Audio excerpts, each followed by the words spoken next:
I think some memes are started by businesses as a form of free advertising. The recent Duolingo memes got me thinking more about it. Duolingo wasn't a small app at the time, but it became a lot more popular after the fact. There have been other memes revolving around a particular product or brand as well, that make me think this is happening on a strategic level beyond some kid thinking it'd be hella funny to do this or that. Marshmello doesn't actually produce his own music. My biggest piece of evidence is the creator arcade videos. He speaks and navigates Ableton like someone with only a basic knowledge of music production. He does everything number by number. Producers don't do that. You can't just instantly know that sound needs a boost of exactly 1 dB at exactly 1.2 kHz without even listening to the sound first. He randomly pauses every now and then, presumably to be fed lines. And he seems to lack even a basic understanding of music theory, recreating MIDI by randomly clicking in notes with no regard for the key of the song. Someone with the level of skill he demonstrates should not be capable of making radio-quality hits. Disney released Frozen, so that it would be the top result when searching Disney Frozen, and not anything about Walt Disney's head being cryogenically frozen in the Disney theme park. I don't know how likely that is, on either count actually. Area 51 is just a front that was allowed to become popular in the public eye, but actually has nothing of value. Not saying aliens in bases exist, just saying Area 51 is allowed to be the popular secret base thing to cover up actual secrets. I am not downplaying what the airmen at 51 do, just saying that what they do now is not likely as top secret as people are led to believe. That our phones are always recording, at least audio, to target advertising of course, but more secret agent things as well. My mother-in-law talking at dinner about how hard it is to train for a marathon now that she is over the age of 55. I get ads all over Reddit and Google that read, "Over 50 and a runner? Check out this random product." Within 4 hours of the conversation. I know there was a bunch of stuff about this, but I think every company denied it. Could be wrong though. Marijuana legalization is being pushed by Big Pharma. Once it's legalized, they will then push for restrictive regulations in the interest of public safety that will force shutdowns of consumer or small grow operations. Those are only allowed now to foster positive sentiment towards legalization. So then it's legal and they have a monopoly. Planned obsolescence, if it's still a conspiracy theory. Why does my phone suddenly develop unseen issues when the new one is released? It's not a coincidence. And who even asked for these tech companies to release a new phone every year? We live in a time where technology is now growing at a rather slower pace compared to the 2000s when there was rapid innovation.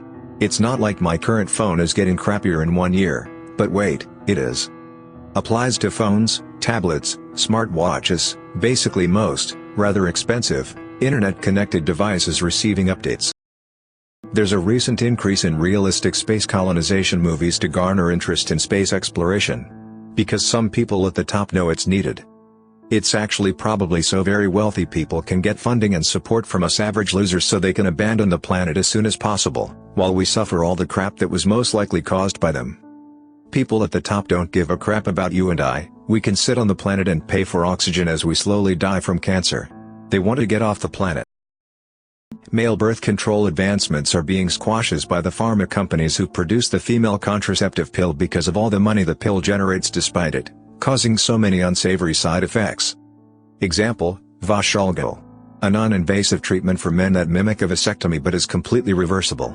It's been around since 2010 but can't get funding. I think it's because it is a once of, maybe more than once depending on number of kids you want, treatment and reversal and not a daily dose, so it is not a constant income.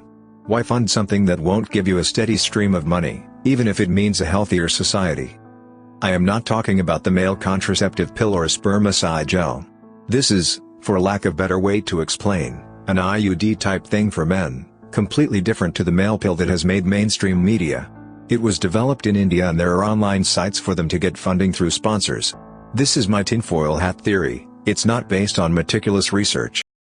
That Avril Lavigne died in the mid-2000s and her record label hired someone who looked like her to take over her career. Michael Jordan didn't decide to step away from the NBA to play baseball to honor his dad or anything like that. He got caught gambling and David Stern couldn't allow the league to lose all credibility with its biggest star being suspended for betting on games. He had him take a couple years off instead of publicly punishing him. I've posted this one before, but I think that there are high-level rings of pedophiles and sexual predators specifically so that those above them can keep them under control. We know that there are kingmakers. While the big actors and musicians today are certainly talented, there are plenty of B and C-listers who could be just as big if only they had the backing of a big publisher like Disney, Paramount, etc. Thing is, making a king is expensive. You have to spend a lot of time and money getting the public to care about them before they start to pay you back, and once they're big they don't technically need you anymore. So the kingmakers are naturally going to look for people who are retainable to ensure they get their investment back. They have to. For every king they make dozens of duds. It's an expensive process. Sometimes that's as simple as them being naive. A good legal contract can lock them in for a long time, and often the only way out is to destroy your value so the kingmaker stops caring. Look at Britney Spears' meltdown for example, but if you can't get that then blackmail works just as well. I suspect that for a long time homosexuality was the go-to black mark. That's why it seemed like for so long that the big names were always having gay scandals and the like. It was easy to stage, easy to feed them their vice of choice when they were good, and not illegal, just career suicide, so it was low risk high reward. But of course the downside to making a king is that he gets a good deal of power too, and eventually public opinion shifted and it became okay to be gay. Could still destroy some careers. The teen heartthrob loses a lot of his appeal when it turns out he's more interested in his very small male fanbase, but hardly enough to keep them from going solo or jumping to another label. So now they moved on to more shocking and illegal appetites. Harder to spot vulnerable marks and tougher to get them their vice of choice, but if it was easy to make a king everybody would be doing it. Someone who abuses women or children isn't about to cross their handler, they shut up and take their cut. After all, they're still being handsomely rewarded, just not as much as they could be making if they didn't have a publisher leeching out the lion's share of their profits. I don't think this is a huge coordinated conspiracy, mind you. I think that quite a few successful talent managers have discovered that sexual predators are surprisingly easy to manage if you're willing to clean up their messes for them, and that when you're talking about tens of millions of dollars you can suddenly afford high-powered lawyers and firemen who neither ask nor answer questions. But between predators gaining power and promoting like-minded monsters, and managers seeking out predators because they're easy to keep on contract, I think it explains a bit of why there always seems to be at least a few sexual assault scandals going on in movies and music at any given time. All the UFO sightings throughout history are just humans from the future on a time-traveling safari meant to observe how we were in the past. They are supposed to keep out of sight, but because of human and mechanical errors, there have been hiccups with their cloaking which have resulted in being seen. That's why there have always been so many reports of them throughout history, but there has never been an attack. It's just us. Also the reason why we don't see as many examples of UFOs now even through pretty much everyone has a camera is because people are not that interested in this time period since we already document aspects of human life all the time. PETA is ran by the meat industry to delegitimize vegetarianism and cutting back on meat. This one is more personal but I fully believe it. Long story short, my father-in-law was good friends with a guy who was pretty high up in Boeing. Like, knew some top secret kinda stuff. Well, he ended up quitting as he couldn't take the pressure. He was a very paranoid person, to the point as was a hindrance to his life. Well, a few months after he starts telling my father-in-law that he's being watched and followed and that the government is coming for him. Like I said, insanely paranoid. A few extra details that will be important: he drove a moped as his primary transportation and he was very overweight. Lo and behold, he comes up dead a month or so later. The official story is this: he was riding along when a hitchhiker waved him down. He stopped to pick him up, drove a few miles down the road to a secluded wooded area, pulled off the road, walked into the woods and shot himself. I shouldn't need to explain what's wrong here but I will anyway. I'm supposed to believe that a guy with crippling paranoia picked up some random hitchhiker and then killed himself. Even if he wasn't paranoid, it's basically impossible for him to fit a small child on his moped with him, let alone a full-grown male adult. No information was ever released about the hitchhiker. No name, no statements to the police, nothing. The Earth is a zoo created by aliens, and UFOs are visitors. In Lilo and Stitch, they said Earth was a wildlife preserve for mosquitoes. While the aliens refer to it as a preserve for mosquitoes, at the end of the movie we're told that it was a lie made up to protect Earth from destruction. There is intelligent life out there, it's just that we're too primitive for any prominent contact with aliens. Aliens choose to not come to Earth because we are lacking in intelligence and technology, and that the conspiracy is that we know this for whatever reason but plead ignorance in suggesting there is life out there. I somewhat subscribe to this idea. Imagine if advanced alien civilizations view and treat us like we do the people of North Sentinel Island. India until recently did a yearly overflight of the island and also sends out helicopters to check up on them after major events like the tsunami, but we take a very hands-off approach since the islanders are so primitive. Who's to say some advanced alien civilization that views us as quaint isn't taking the same approach, and that the UFO sightings aren't basically to us what the Indian government helicopters are to the islanders? I really hope we are in a simulation. Every religion's heaven sounds like a real drag, but I don't want everything to just end. Ideally, one day I'll die, then just wake up in a room, go get a snack or something, then load up another life and go for another spin. Repeat millions or billions of times. That Princess Diana's death was orchestrated by Prince Charles. I just can't wrap my head around the idea that this guy has an affair with Camilla and gets caught. Divorce happens, and even during the divorce and after, she is doing absolutely the best, like just killing it, still in her duties, mom duties, the gorgeous revenge velvet dress, the entire world adores her. Then all of a sudden she dies in this car accident due to her driver? You know how many countless times she was driven by someone who was trained and hired specifically for the royal family. Then Prince Charles gets married to Camilla and all is right and well again in the public eye the world gets to see.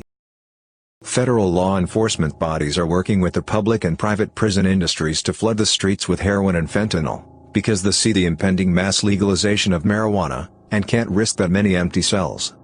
A massive uptick in street opioid use in the past few years, combined with aggressive policies targeting legitimate pain patients, and cutting them off of their medications, as well as restricting doctors' abilities to treat more people with things like Suboxone. It's not Big Pharma. Why would they allow their most popular and abusable medications to be all but banned if they're as big and powerful as everyone thinks? It's not like they're hawking new treatment drugs, and the government is working hard to ban natural alternatives like kratom on top of it. To me, it all points to a concentrated effort to increase drug-related offenses to keep fines and court fees rolling in and cells filled after weed is legal. Amazon tracks people who buy Ring doorbells and then waits for those same people to buy another product. Then they send actors and actresses to deliver the next package. While delivering, the actors are told to do something cute or quirky, dance, smell the flowers on the porch, or pet a dog, so that the owners will hopefully see the footage and post it online to social media and give the impression that working for Amazon is actually fun and exciting. All the while getting free advertisement. Music feuds don't exist. They are created by record labels. Anybody who thinks Taylor Swift and Katy Perry were feuding are morons. It is a marketing stunt.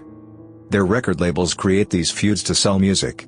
When Taylor fans think Katy does a song about her, they all buy the song to see what she is saying, then buy her album to find more songs that they think are about Taylor, and the exact same thing for Katy fans.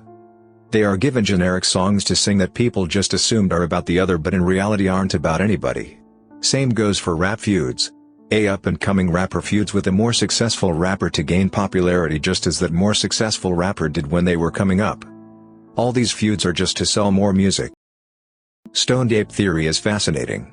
The possibility that our conscious thought and self-awareness was developed from monkeys eating mushrooms is so crazy but still plausible. Remember when you were a child and had a life-changing revelation on how the world works? Remember any one of the life revelations that brought you to where you are? All of your thought from that point forth was altered and now on a different path of thinking.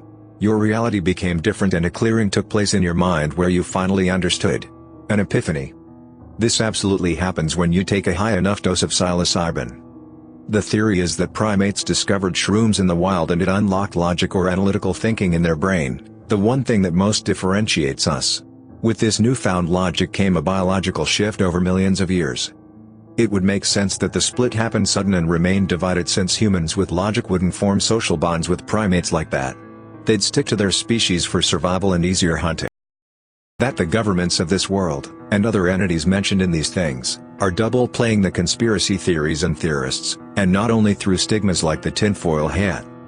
I believe that, for example, if there is one huge leak by one of these guys, or maybe even by someone like Snowden, not him specifically, but someone in his kind of position, or at least someone that won't be instantly deemed a nutjob, it's in fact a decoy.